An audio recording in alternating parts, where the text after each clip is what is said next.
Okay, sorry. The camera. We are going to do the last section here in chapter 10. We're not going to do Kepler's laws. We're just going to do area and arc length in polar. I will show you the surface area of a revolution, but that is not on the AP exam. I might throw one for a test, who knows. But the area of a polar region. Now, I'm not even sure if we looked at this. I'm pretty sure we didn't when we just kind of did the short jump in chapter 8 for polar coordinates and stuff. But the area of a sector of a circle is actually 1/2 theta in radians times r squared. We probably did do this, and not even in the polar section. I think we may have done this in an earlier section at some point.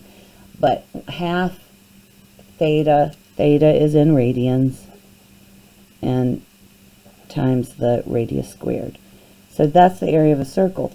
Based on that, if we are going to try to find the area of some polar graph from theta equals alpha to theta equals beta, what they did is they just took an infinite number of little bitty kind of areas of sectors of a circle. As those areas get smaller and smaller, the sector or this little arc looks almost circular. And as it gets smaller and smaller, by the way, when we add up smaller and smaller sections, that becomes like a d theta, right? Like the change in theta, and that change in theta gets smaller and smaller. And if you remember, as theta approaches 0, or delta x approaches, d theta approaches 0, or delta x approaches 0, and we sum up all these things times the d theta, the radius squared for that matter, or 1/2 radius squared, that will add up to be the whole solid area. And whenever we do a limit as delta x approaches 0, or n, we would call this r sub I, right? I equals 1 to n, or we could say n approaches infinity. Same thing, we are looking at an integral. So the formula for area in polar is simply alpha to beta, or a to b, 1/2 r squared d theta. So that is our formula, 1/2 alpha to beta. Sometimes it's a function of theta, right? It doesn't matter whether it's r or f of theta. That's the formula. So let's say we had that little four-leafed rose we looked at a little bit ago. I believe it was r equals 4 cosine of 2 theta. So we were out here at 0, we were out at 4, and we made it back here at theta equals pi over 4. If you remembered that from the little homework section. So let's say they said we wanted the area of one leaf of that four-leafed rose thing, or four-petaled rose, whatever we're going to refer to it as. Oh, those petals look terrible, sorry. But if we just wanted one leaf of it, everybody should understand there's certainly some symmetry. This top half of the leaf is going to have the exact same area as the bottom half. So if we chose to just come up with the top half, we could end up multiplying it by 2, and our theta goes from 0 to pi over 4. How do we know it's pi over 4, you might ask, for it to hit the pole? Well, 2 times pi over 4 is pi over 2, and the cosine of pi over 2 is 0. That's where it hits 0. And so we can feel really confident that 0 is the outermost point, and pi over 4 is where it hits 0. So take your radius for cosine of 2 theta, square it, d theta. We've plugged in our formula. Now, 1/2 times 2 is 1.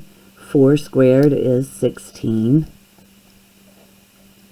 0 to pi over 4. But we have that cosine squared of 2 theta. Just get used to it in this section. If you remember, we had a formula back when we started chapter 8. We had a formula that was the reduction formula. Cosine squared theta is 1/2 1 plus, I think it's sine of 2 theta. Good heavens. 1/2 1 plus sine of 2 theta. Still in chapter 9.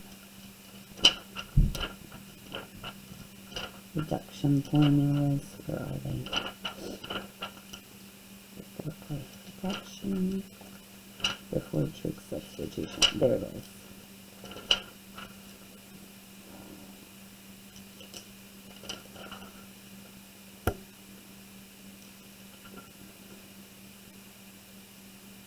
One plus cosine 2 theta, and the sine squared is 1 minus. So there we go.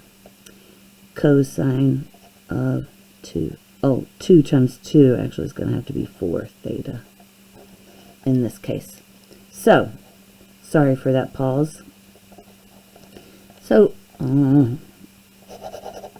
let's look at that 16, integral 0 to pi over 4, and replace the cosine squared with 1/2 1 plus cosine of double the angle 4 theta. Now that 1/2 could cancel with the 16 to give us 8, and we're ready to integrate. 1 d theta just goes to theta. Cosine of 4 theta, we're going to need a little 4 and a 1/4. Integral of regular cosine is regular sine of the same angle. Keep the 8. So 8 times pi over 4, top one plugged in first, plus 1/4. The sine of pi over 4 times 4 would just be pi. Sine of pi is 0, minus the sine of 0 is also 0. So free response it, obviously, or you would have 2 pi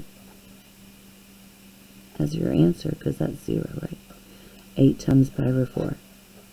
2 pi is that area. That would be the area of one leaf or one petal of the 4-leaf rose. Obviously, if we wanted the whole area of all of it put together, I would just take that 2 pi and multiply it by 4. So the whole area of all of the leaves put together would be 8 pi. Sorry with the little issue. Sine squared theta is 1/2 1 minus cosine of 2 theta. Cosine squared theta is 1/2 1 plus cosine of 2 theta. So since it was 2 theta to start with, I had to double it to become 4 theta. So that's what happened there. Let's do one more example, and maybe I won't make the same kind of silly mistake on that one. So let's look at, let's look at r equals 2 minus 2 cosine theta. So if we don't really have an idea what the thing looks like, we can start out with 0. Cosine of 0 is 1. So that's going to start off at 0. The next kind of easy angle to me is 2 pi over 3, because the cosine of 2 pi over 3 is 1/2. Half of 2 is 1. 2 minus 1 gives me 1. And then at pi over 2, the cosine is 0. 2 minus 0 would be, negative 1, would be 2. Over here at pi, cosine of pi is negative 1 times 2, negative 2 would be positive 2. So we're all the way out here at 4. This is one of those cardioid things. Goes, if we look at what happens at negative pi over 2 or 3 pi over 2, we're going to get a 0 again, and so we'll see the little symmetry show up again. So let's say we wanted the area of that whole region. Our formula, 1/2 integral a to b, or alphabet to beta, r squared d theta. So 1/2. Here's the issue.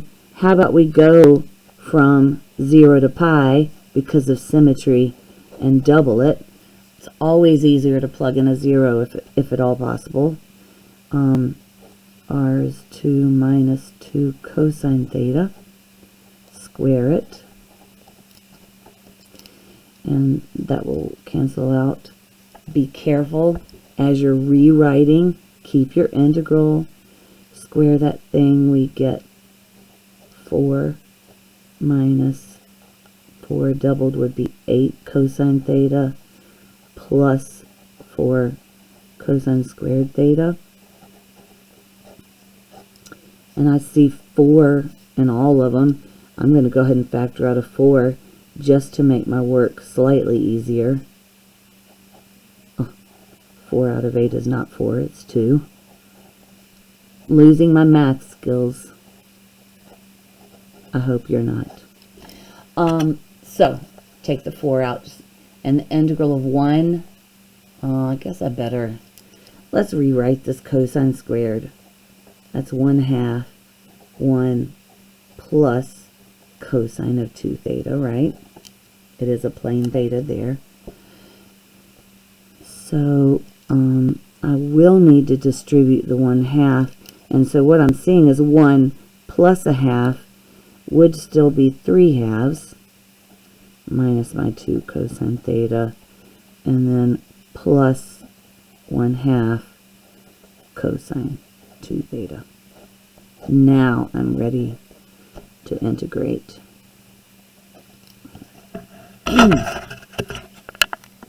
3/2 would just go to 3/2 theta. Integral of regular cosine is regular sine, so keep that negative 2 sine theta.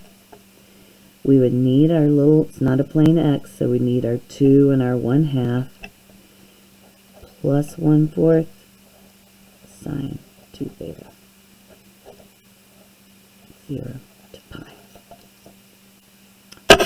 And how wonderful is that? That 3/2, plug in the pi. The sine of pi happens to be 0.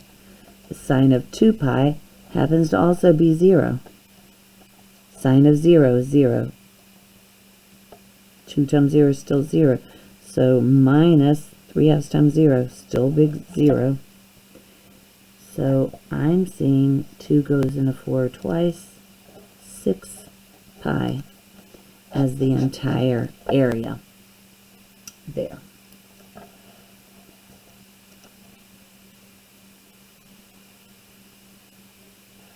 Let's just, for the sake of funsies, just trying to see if 6 pi makes sense for an area.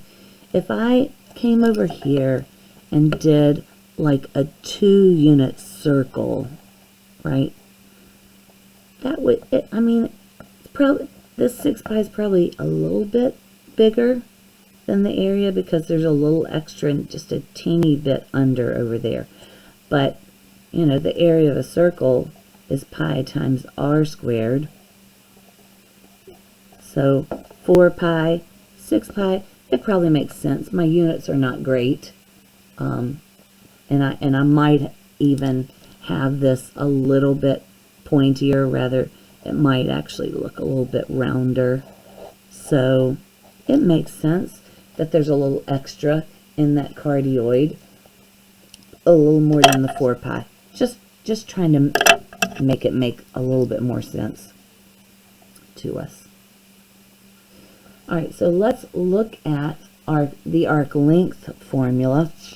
I might end up using that same example, but the arc length formula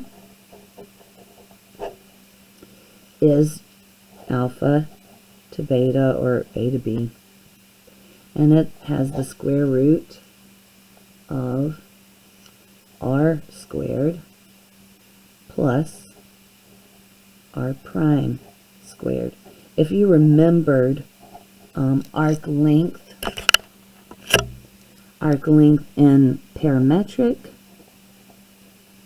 was a to b x prime squared plus y prime squared, wasn't it? Plus dt.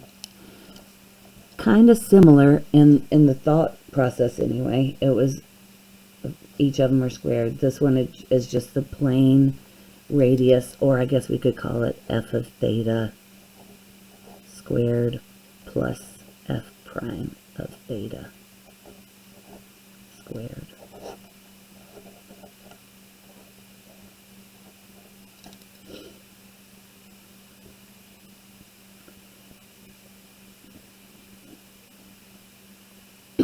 So let's look at that. If we're going to find the arc length around the whole thing, we've got f of theta equals 2 minus 2 cosine theta. So, and we at least had that picture of how long it took to get around. Same thing with symmetry. If we want to know the arc length around the whole thing, then we could go theta equals 0 all the way to 2 pi, but how about going 2 times the integral from 0 to pi? Big square root 2 minus 2 cosine theta, quantity squared. Alright, what is f prime or r prime of theta? That's a derivative of cosine is a negative sign, so that's positive 2 sine theta. So that would be 2 sine theta, quantity squared. See if some magic happens here. 2 minus 2 cosine quantity squared would give us 4 minus 8 cosine theta plus 4 cosine squared theta. And 2 sine theta quantity squared is 4 sine squared theta. If we look here, that's 4 times sine squared theta plus cosine squared theta, which hopefully from pre-calc you remember is 1. And still recording, just checking. So 4 plus 4 would be 8 minus 8 cosine theta.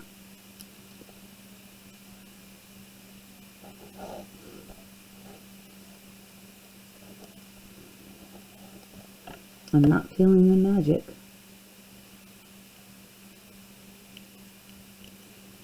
Well, I'm feeling a small amount of magic. Sine squared theta from the reduction formula, 1/2 times 1 minus cosine of 2 theta, right?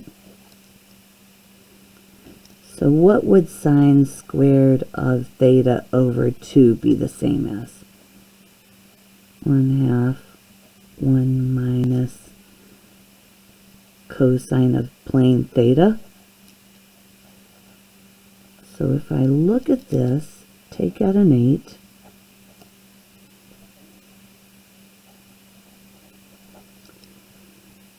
and if I need a 1/2, is that 16 times 1/2? 8 is really 16 times 1/2. I believe some magic just showed up that I could replace this with this 1/2, 1 minus cosine theta with sine squared of theta over 2 times 16. And if I am looking at a square root of that, sorry, did a little work.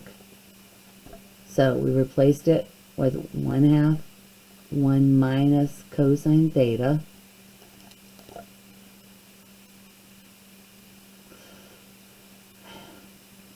and it's still all under the square root. And the square root of 16, because it's multiplication, we can do that as 4 times 2 would be 8.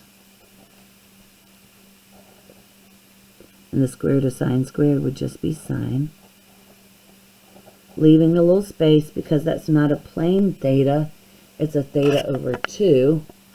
And if our u is theta over 2, or 1/2 theta, then du is 1/2 d theta. So we need a 1/2 times a 2. Gives us that 16 again. Integral of sine blob is negative cosine of the same blob.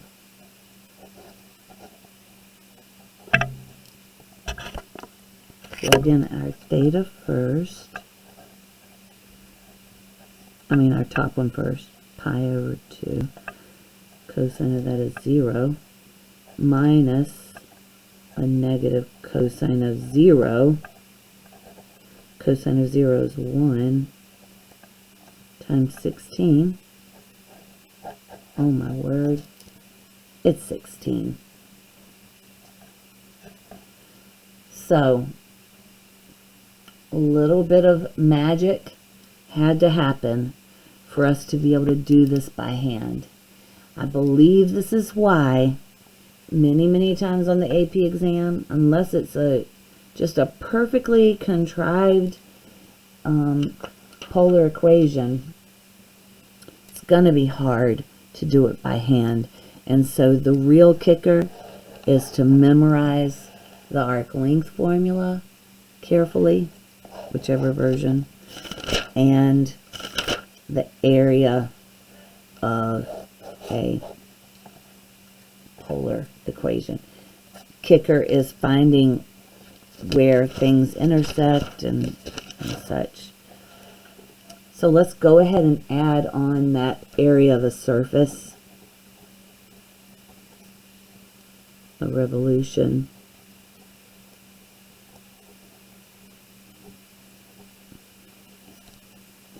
And that just, it's been the same thing every time. We have the radius times r squared plus r prime squared d theta. So, the radius, it depends on whether we're going about the x-axis If we're going about the x-axis, the radius is the y value, which is r sine theta. So we would put r sine theta right in there. This is about the x-axis. If we're going about the y-axis, the radius is the x value,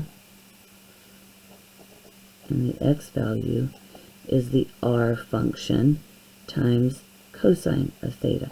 So, needless to say, I cannot imagine us being able to have, because this would be a multiplication problem, big old square root. Just can't imagine this one being able to be done by hand, unless it's this, you know, this example 5 on page 746. I mean, that gives a formula that when you boil it all down, it becomes just a cosine squared. Like in here, it becomes sine squared plus cosine squared, which is 1. And all that boils down to. So if I gave this to you, it's on a test, it would probably be just a plug and chug into a calculator. But I will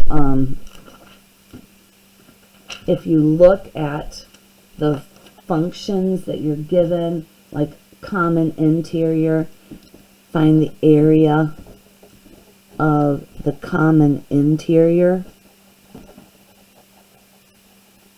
of two functions. Let's say r equals 5 minus 3 sine theta, and r equals 5 minus 3 cosine theta. My suggestion, first of all, this one would have been a calculator, or would be a calculator problem. And so you just need to figure out, giving you my passcode. I do that all, I've done it in front of kids, in front of on my overhead all the time. So let's look at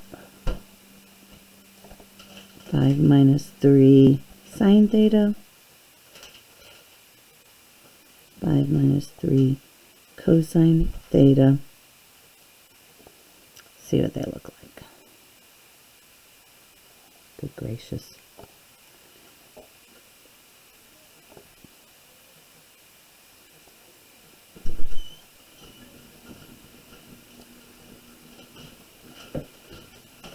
See if that shows a good picture.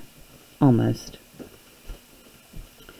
But we need to see the common interior would be this area right in there.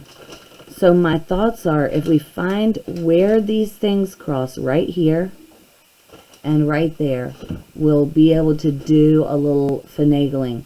Like, in other words, do the area of this bottom region just from theta equals here to here, and add it to the area of the second region from that crossing to that crossing. The issue is, it's not an easy figure out where they cross. That is almost easier to do by hand. When will 5 minus 3 sine theta be the same as 5 minus 3 cosine theta? Well, that's going to be, the 5's are going out, divide by 3. That is essentially when sine theta equals cosine theta, and everybody should know that happens at pi over 4 and 5 pi over 4. I was going to say negative 3 pi over 4, which is the same. But, yeah, first quadrant, and that's pretty clear. If I had a perfectly, like, square, it would be really clear. It's right at the 45 degrees. So now we just got to figure out which one is which. I'm going to unhighlight the second one.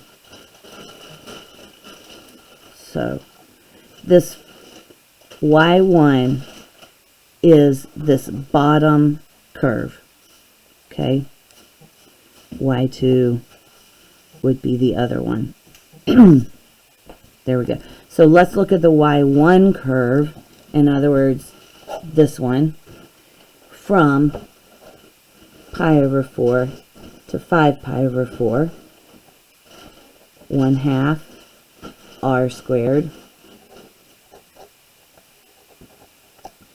plus 1/2. Now this other one, the intersections to me are going to go from negative pi over 4 to positive pi over 4. So, I'm sorry, negative 3 pi over 4 to positive pi over 4 of the y2 squared d theta. No square roots in the area formula, right? So just the r squared. And so at this point, this would be a calculator problem. 0.5, math 9, pi over 4 to 5 pi over 4, y1 squared d theta plus half, math 9, negative 3 pi over 4 to positive pi over 4, y2 or r2 squared d theta. 50.251. I'm recording. So half of your battle, I would probably have to, I'm calling this Y1. This should probably be R1. And that should be R2. So, hopefully this gives you enough to get going on this section. I will try to put up again, text me, email me any problem areas so that I can address them, do a few more problems to help you get through those homework problems. Your assignment, pages 747 to 748, 1 through 11,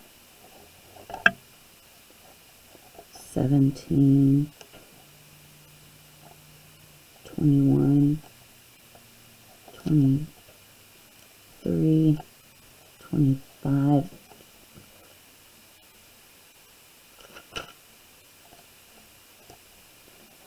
39, 41, 47. Please, please, please, get as much of these done as you can. I will try to do another video. This is getting long. It's probably going to take forever to download to Blackboard. Thanks, and happy mathing.